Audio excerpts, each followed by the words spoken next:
Good evening, fellow Americans. I had hoped when I became president I would not have to do this again. Another massacre, Uvalde, Texas, an elementary school. Beautiful, innocent, second, third, fourth graders. And how many scores of little children who witness what happened see their friends die as if they're on a battlefield, for God's sake.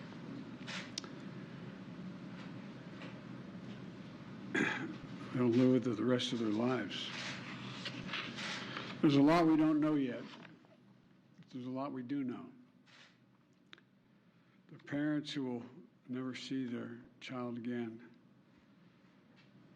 never have them jump in bed and cuddle with them. Parents who will never be the same. To lose a child is like having a piece of your soul ripped away.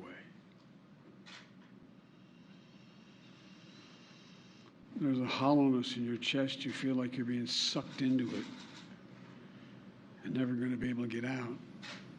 Suffocating. And it's never quite the same. It's a feeling shared by the siblings and the grandparents and the family members and the community that's left behind. Scripture says, Jill and I have talked about this in different contexts, in other contexts. The Lord is near to the brokenhearted and saves the crushed in spirit. So many crushed spirits. So tonight, I ask the nation to pray for them, give the parents and siblings the strength in the darkness they feel right now. As a nation, we have to ask, when in God's name are we going to stand up to the gun lobby? When in God's name we do what we all know in our gut needs to be done? It's been 3,448 days, 10 years since I stood up at a high school in Connecticut, a grade school in Connecticut, where another gunman massacred 26 people, including 20 first graders at Sandy Hook Elementary School.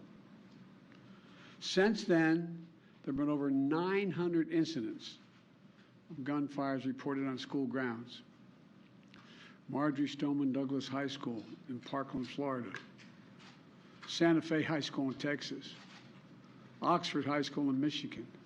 The list goes on, and the list grows when it includes mass shootings at places like movie theaters, houses of worship, as we saw just 10 days ago, at a grocery store in Buffalo, New York. I am sick and tired of it. We have to act. And don't tell me we can't have an impact on this carnage. I spent my career as a senator and a vice president working to pass common sense gun laws. We can and won't prevent every tragedy, but we know they work and have positive impact. When we passed the assault weapons ban, mass shootings went down. When the law expired, mass shootings tripled. The idea that an 18-year-old kid can walk into a gun store and buy 2 assault weapons is just wrong. What in God's name do you need an assault weapon for except to kill someone? Deer aren't running through the forest with Kevlar vests on, for God's sake. It's just sick. And the gun manufacturers have spent 2 decades aggressively marketing assault weapons, which make them the most and largest profit. For God's sake, we have to have the courage to stand up to the industry. Here's what else I know. Most Americans support common sense laws, common sense gun laws.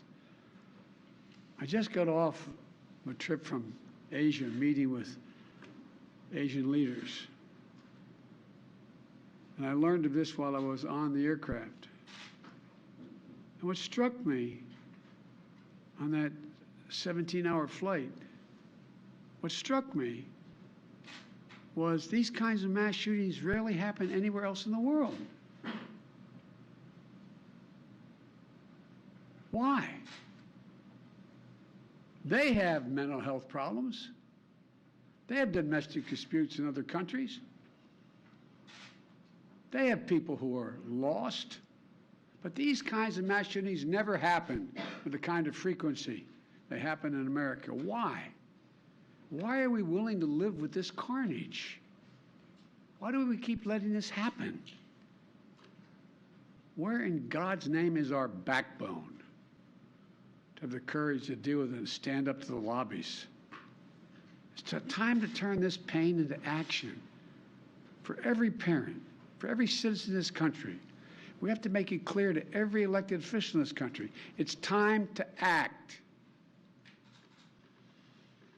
It's time for those who obstruct or delay or block the common sense gun laws. We need to let you know that we will not forget.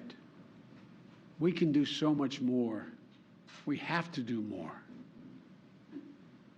Our prayer tonight is for those parents lying in bed and trying to figure out,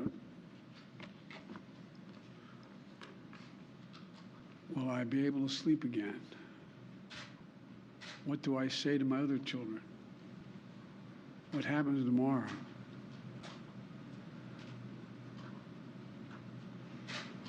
May God bless the loss of innocent life on this sad day. And may the Lord be near the brokenhearted and save those crushed in spirit, because they're going to need a lot of help and a lot of our prayers. God love you.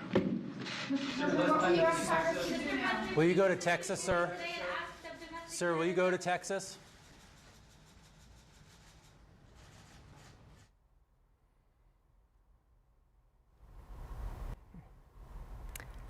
President Biden addressing the nation after the massacre today at Robb Elementary School in Uvalde. 18 children and a teacher killed. Also killed, the suspect and a woman believed to be his grandmother. Prayer vigils are underway in Uvalde at this hour. We have crews in Uvalde at those services and the hospital where 13 wounded children were taken. We will have a complete wrap-up for you tonight on Eyewitness News at 10.